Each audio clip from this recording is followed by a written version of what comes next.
Tigray is Ethiopia's northernmost state and is also the heart of the country's glorious past, once home to a great civilization spanning more than 1,000 years, from the 8th century BC to the 8th century AD. As evidenced by its unique pre-Christian obelisks, countless stone inscriptions, dozens of rock-hewn churches, monasteries, underground palaces and imperial tombs that have all withstood the test of time, Tigray was once the country's architectural workshop. Tigray's historical, religious and cultural wealth is as overwhelmingly rich as it is diverse. In addition to the Tigrinya-speaking Ethiopians, Tigray is also home to two minority Ethiopian nationalities, namely the Irob and the Kunama, who live in the northeastern and northwestern parts of the region respectively.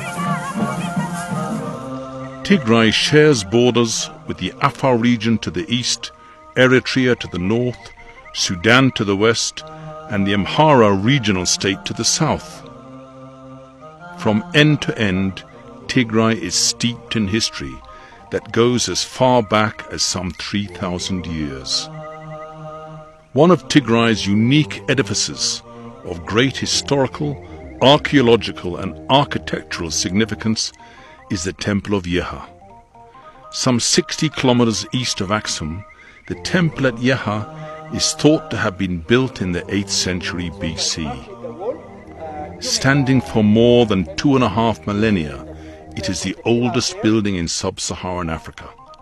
It's a magnificent structure, remarkable for, among other things, its structural strength, geometrical perfection and architectural beauty. Yeha was a center of the Damat Kingdom that existed before Axum. Many centuries older than Axum civilization, according to my opinion, starts in the 1st century after Christ, and this is many centuries earlier, and it is also very important in comparison to the Yemenite situation in pre-Christian times. So we have the parallels, of course, but not only parallels. There are also Ethiopian native sources.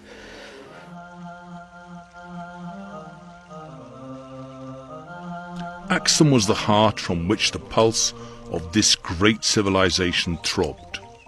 Its ruined palaces, tombs, majestic monuments and inscriptions are attestations of its past glory. At one time it extended across the Red Sea to Yemen and was reckoned by the 3rd century Persian historian Mani to be one of the 4 great powers of the ancient world, alongside Persia, China and Rome. What's impressed me the most? I think it is, again, when you're looking at the buildings there, the tombs, how all the granite blocks are so perfectly aligned, incredibly flat and angulated, perfect angles, 90-degree angles. And again, think how they had to do that, with what type of implements. They didn't have modern day machinery to do the carving. This was all done by hand, presumably with hammers and chisels, and to get it, and then they would have to sand down, and incredible, absolutely incredible. The complexity of how the civilizations have evolved within Ethiopia, dating back all those thousands of years, with the Jews, with the Christians, and latterly, of course, with the Muslims as well, and how they've all blended in together is quite incredible. Axum is a city whose numerous mysteries remain largely undeciphered. One of its best secrets is the presence of the lost Ark of the original Covenant of God, which is believed to contain the stone tablets on which God inscribed the 10 Commandments. The Ark was brought from Jerusalem to Axum after the visit to the Holy City by Menelik I, the son of King Solomon and Queen Sheba. Ever since then, this holy object has been safely kept here within the compound of Mariam Zion Church.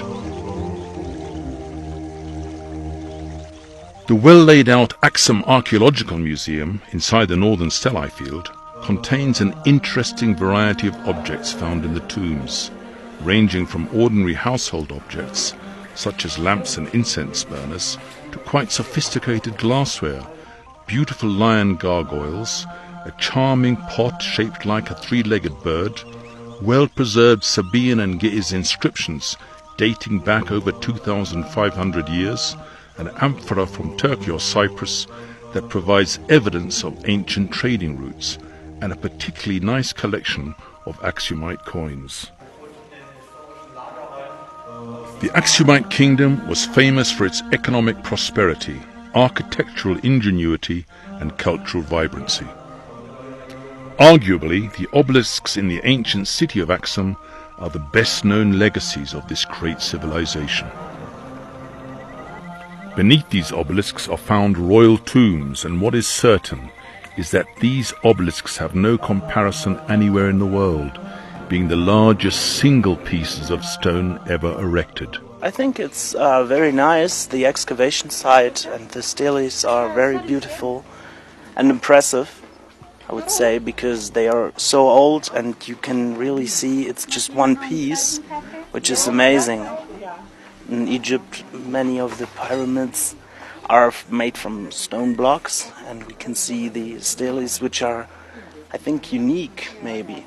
And this is very special for tourists from Europe, because we don't have such old pieces. The way they are built and the art on it. So they put the grave doors onto them, and this is very impressive as well. But I would say the most impressive thing is that they managed to get them here from the stone manufacturing place.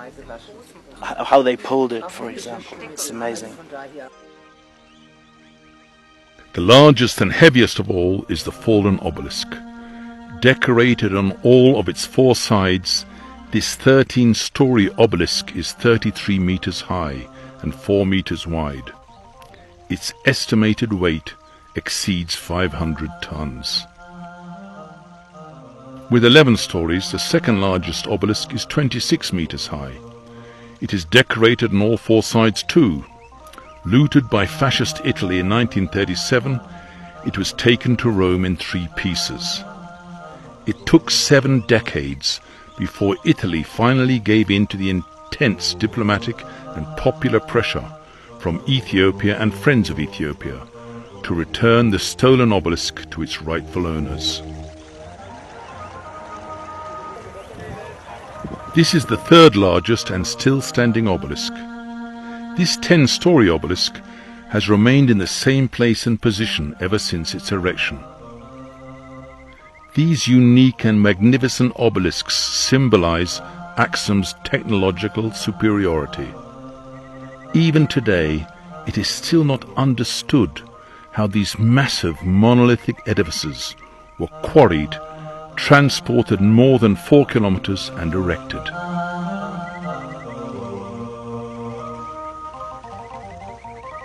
Axum is Ethiopia's Christian capital. Built in the 4th century AD in Axum, the original Church of St. Mary of Zion, or Mariam Zion, was the first church in sub-Saharan Africa, and perhaps one of the earliest churches in the world. The city of Axum serves as a base for visiting a number of historical and religious sites, including those in and around Yeha and Adwa. Of course, Axum is very important because it's the cradle of Christianity, so it has an historical importance, I think. For that reason, it's important to start from here, I think. And then you can go to the other place in the north of Ethiopia to visit the other place where you can see the symbol of Christianity. I feel like I've really come to the beginning of civilization. And what's so fascinating is the complexity of the history, the vibrancy, and then to see the stones that date back so long is really meaningful. It makes it a very impressive sight and will stay in our memory because we feel we've been back in time and understood a bit more about the culture and the religion. Yeah. Very close to Yeha, the site of the Battle of the Adwa can easily be visited on foot. It was here in 1896, against the dramatic backdrop of the mountains that make up the teeth of Adwa, that the fate of this great nation was decided. Here the ill-equipped and ill-trained Ethiopian militias, drawn from all over the country, delivered a stunning rebuff to the colonial ambitions of Italy and triumphed over an invading modern Western army. Today, Adwa remains a symbol of resistance that preserved the independence of this ancient country. A milestone in African history, the victory of Adwa also inspired black peoples around the world and all those then suffering under the yoke of colonialism to stand up and fight for their freedom. Dedicated to one of the 9 saints, the Church of Abagorima has both religious and historical significance. The illustrated 6th century Gospel, the only one of its kind, is one of the notable treasures of the church. Less than 5 kilometers southeast of the site of the Battle of Adwa, the church has gained additional significance for being the burial place of Ras Alula Abu Nega, the famous Ethiopian military commander who defeated the invading Italian army.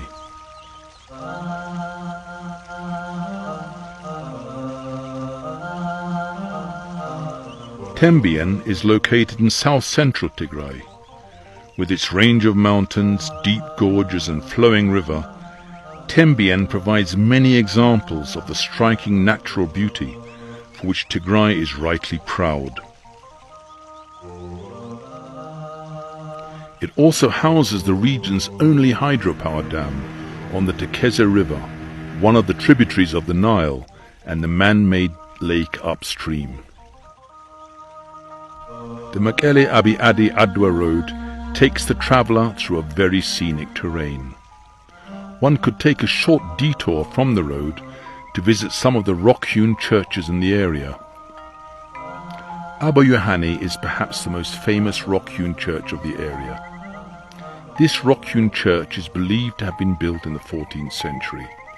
Climbing halfway to the 150-meter-high sharp rocky cliff, the monastery has a man-made tunnel, the only entrance to the church. The church has 14 columns, of which 7 are freestanding, with spectacular cruciform. Cross carvings and other decorations embellish the domes, cupolas, and arches of the church. Gabriel Wuken is one of the notable ancient churches in Tembien, 16 kilometers from Abiadi on the road to Adwa. Built in the 15th century by Saint Abuna Daniel, it has features of modern architectural styles. The church houses a variety of relics, such as a gold cross, golden threaded cloth, a gold-plated cross donated by Emperor Johannes IV, and antique curtains. In eastern Tigray, the Desaa forest, a lush green forest near Atsbi, is a reminder of the fact that most of the highlands of the region were once covered with dense forests.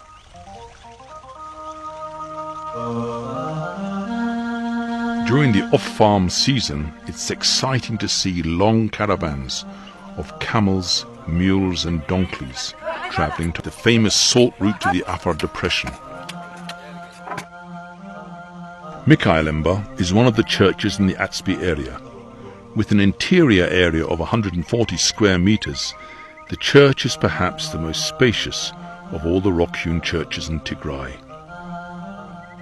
In terms of decoration and finishing, the church is second to none. Just half an hour's drive from Mukro town, Abraha Atzbaha is located in one of the most scenic sites of the region. Considered among the country's earliest churches, Abra Atzpa is known for its extraordinary interior decoration, as well as its magnificent murals. Its ceiling is decorated with sophisticated patterns, and its walls are dotted with carved crosses.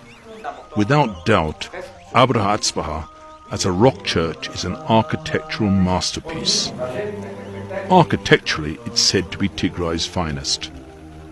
According to local tradition, the church was constructed in the 4th century, but some scholars estimate the date of construction to be the 10th century.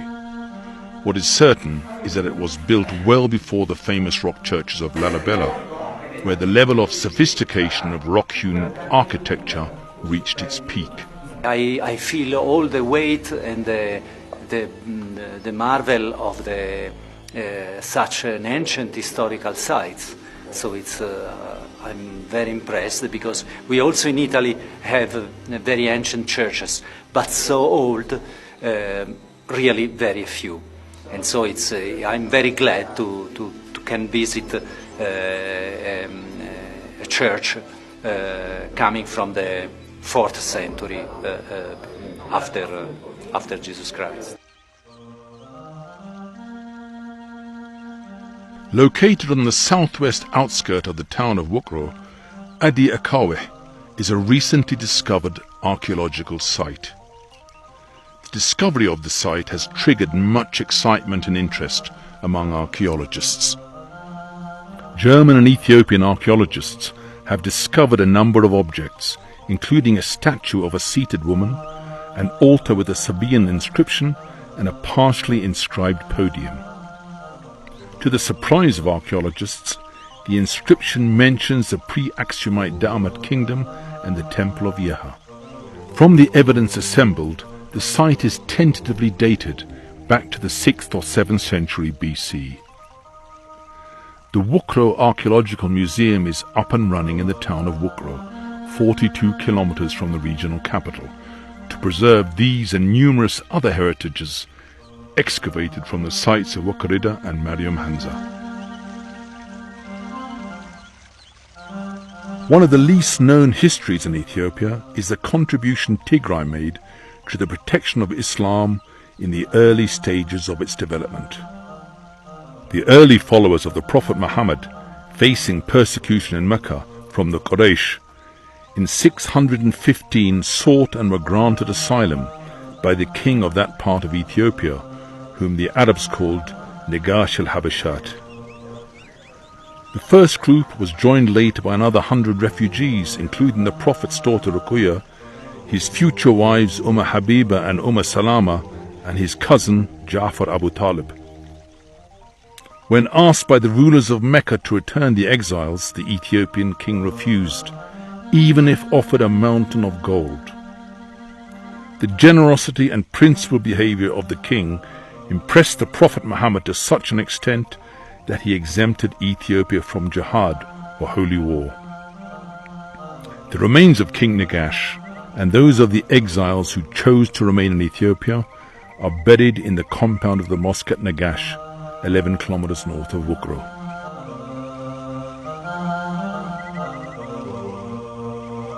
Located to the north of Wukro, Medhani Alam Adik Esho is one of the rock churches at Saada Amba. Like most rock churches of Tigray, its exterior lacks the decoration, style and finishing touches of its interior, where symmetrical patterns, crosses and bas-relief beautify its walls, ceilings and pillars. Tigray is home to more than 120 rock-hewn churches. These churches are scattered all over Tigray, from Geralta to Tembien, from Atspi to Hausian. The majority of the churches, however, are concentrated in Geralta, a mountainous region known for its matchless natural beauty and breathtaking scenery, a combination of mountain ranges, expansive flatland and deep valleys. The churches were really nice. Like, it's impressing. Like, they started building those churches in the rocks in the 4th century, and like some we saw were from the 6th century, so really, really old. And yeah, they are still like high up in the mountains. It's impressive, and it's even now hard or not exactly easy to go there. It's a challenge, so it's really nice to climb up the rocks, and in the end you discover a church. It's amazing. And you also are awarded with a great view of all the landscape. It's really nice. Well, it's old churches and very nice paintings inside, but the most beautiful actually is the landscape, I think, and the way to get to the church. The walking there, the climbing in the rocks, the view you get as a reward for all the climbing. Actually, that's what I like most. Among the most famous churches of the Geralta cluster are Debre Zion, Abuna Abraham, and Abuna Yamata Guh. These two churches have several common characteristics, especially the long-kept and well-preserved murals showing biblical figures. Debre Zion is thought to date from the 4th century and features the tallest rock pillars of all the churches in the area, and is known for its fascinating wall paintings. Debre Zion is one of the largest rock-hewn churches in the Geralta cluster, but what fascinates most visitors is its wall paintings and the ceremonial panel on which the figures of saints are painted. In terms of its location, perhaps Guh is the most difficult to access. Carved out of a perpendicular cliff, the church can only be accessed by using the natural hand grips and footholds. The magnificent paintings on the walls and the ceilings of the church, depicting the apostles, have not lost their luster. The church is really marvelous, fantastic. I've never seen things like this. And I don't understand how they make a church in this height and in this mountain. There are very nice paintings, Christian paintings, so I like it very much. It's amazing for me. The mountains of Irob mark the eastern escarpment of the Ethiopian highlands. These imposing mountains range in elevation from about 150 meters to 3,250 meters above sea level. One of the captivating landmarks in Irob district is the monastery of Gunda Gundo. Located in the bottom of a valley, between a sheer-sided cliff in the west and an escarpment that drops towards the Afar Depression in the east, it houses Mariam Gunda Gundo Debre Gerizan, the church dedicated to Saint Mary. The monastery also served as the refuge for Dakika Estefanos, followers of an Ethiopian saint whose movement was persecuted in the 15th century. Built in the 6th century by King Gebra Meskel, Debre Damo is the country's most famous monastery. Best known for its Christian scholarship, remote location, and its rich collection of ecclesiastical treasures, the site of Debre Damo stands out as a site of totally genuine, authentic monastic life. Isolated from the world and surrounded by sheer cliffs, the monastery is situated on a very high plateau.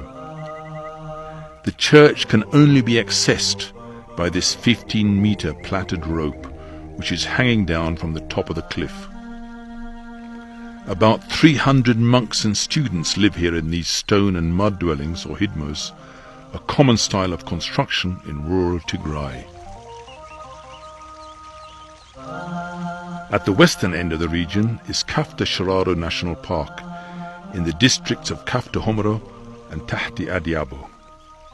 Rich with varieties of flora and fauna, it has 167 mammal, 95 bird and 9 reptile species. Notable among these are about 100 heads of transboundary African elephant, which the park shares with Eritrea's Gash Setit. Located at the edge of the canyon of the Tekeze River, 42 kilometers southwest of Shire town, along the Shire-Gonda Road, The monastery of Debre Abai dates from the 14th century. The monastery is a center of excellence for the Ethiopian Orthodox Church liturgy, or Kedase, and attracts students from all over the country. Debre Abai Monastery also has an abundance of heritages, such as gold crosses, a gold chalice, a golden embossed gospel, and assorted antique crowns and books donated by various Ethiopian emperors. Ayesus Hinsa in southern Tigray is one of the tourist attractions of historic and religious significance. This monolithic rock-hewn church is found after a 30-minute trek to the left of Gidjet village, 61 kilometers from Mekelle.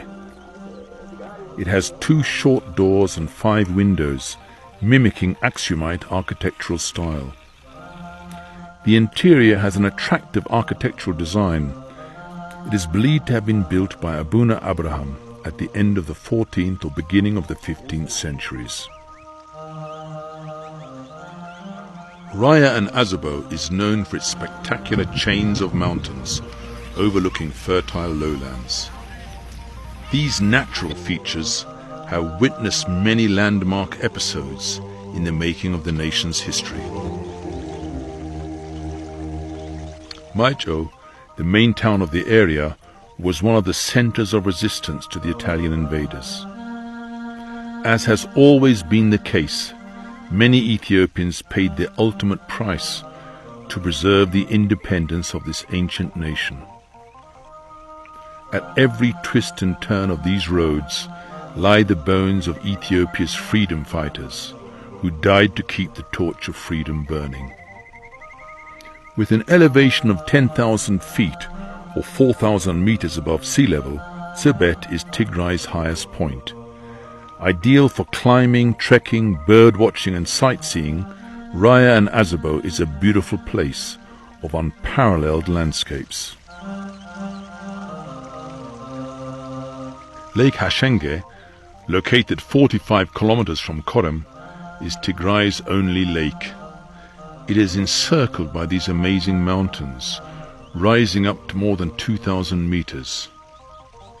Hashenge and its environs are nesting and transit sites for many endemic and migratory birds, and are therefore attractive destinations for both researchers and bird watchers. On the western shore of Lake Hashenge is the archeological site of Mifsas Bahri, where recent excavations have brought to light the rich heritages of the area. The site contains the ruin of a substantial building constructed of bright red dressed ashlar or dressed stone, which may date back to as early as the late phases of the Axumite period, which has led many to believe that it might have been the southernmost Axumite site. 145 kilometers on the southerly route from the regional capital is found the dense forest of Hugumbrida. Extending over 22,000 hectares of land, the Hugumbrida forest is home to various wild animals including leopards, and is a nesting place for unique lakeside migratory birds. Gratkasu Mountain, with its meandering road and the Hola Ring waterfall, affords stunning views. Known for their romantic and generous lifestyle, the people of Raya and Azabo are proud of their rich cultural heritage, notably their heartwarming music. Mekelle is the oldest of all the capitals of Ethiopia's present-day regional states. Local scholars trace Mekelle's founding to the 13th century. It was the country's capital during the reign of Emperor Johannes IV in the 19th century, and his palace still dominates the city today. Grand in size, majestic in its architectural design, the palace is the city's main attraction. It also serves as the city's ethnographic museum, where one can see, among other things, the emperor's throne, royal beads, items of clothing and rifles. One could also visit the Hawelti Sama Etat or Martyrs Monument on the western side of the city, A war memorial, the Hawelti commemorates a 17-year struggle waged by the people of Tigray against the dictatorial military junta, or the Derg, that ruled the country with an iron fist. Dubbed as the Northern Star, Mekelle is not only northern Ethiopia's political, administrative, cultural and business capital, it is also one of the country's most beautiful cities. It is accessible by road and air from Addis Ababa. Its international airport has all the facilities and amenities to accommodate the latest modern aircraft. Tigray is also rich in intangible cultural heritages, including the popular outdoor festivals of Ashenda, Meskel and Epiphany or Timkat. The traditional festival of Ashenda is a week-long carnival-like festival for girls, towards the clothing of the Ethiopian calendar year, celebrated in many parts of Tigray. In Axum it is known by another name, Ainuwerhi. The festival, which symbolizes female beauty and emancipation, is celebrated with music and colorful dance performances. Efforts are now underway to inscribe Ashenda in UNESCO's list of intangible world heritages. This is followed by UNESCO-inscribed Meskel, a national festival celebrating the finding of the true cross by the Byzantine Empress Eleni. Meskel, symbolized by the burning of a big bonfire and accompanied by Hoya Hoye, a youth festival, has great cultural significance and is a major tourist attraction. To glorify the centrality of the cross in the celebrations, a 52-meter high and 29-meter wide giant metal cross was erected recently at the historical place of Choma Hilltop in Tigray's capital Mekelle. The cross is the highest in Africa and one of the tallest in the world. Another significant cross, which is 22 meters high and 12 meters wide, was also erected previously in Adigrat, at Gandeero Hill. For nearly 2 millennia every year, the people of this region celebrated the festival of Epiphany or Timkat, which falls on January 19. This colorful festival is held in commemoration of Jesus Christ's baptism in the River Jordan. These landmark sites are new inclusions to the treasure trove of Tigray's rich heritage. In short, there are a million reasons to visit Tigray. Complementing all of these is its reliable security, its relatively developed infrastructure and hotel facilities, and the unreserved hospitality of its people. We have come here for the history of your country and to see the people of your country, because it has been interesting for us coming from the United Kingdom, the completely different philosophy and culture, where everybody here is kind and thoughtful and hard-working people, and you manage to be friendly and cheerful. Very important. The history is interesting, the architecture is interesting, the rock churches are fascinating. There are so many different sites and places in your country for people to come from England and other countries. We have visited many countries in the world, but Ethiopia has been one of the most interesting.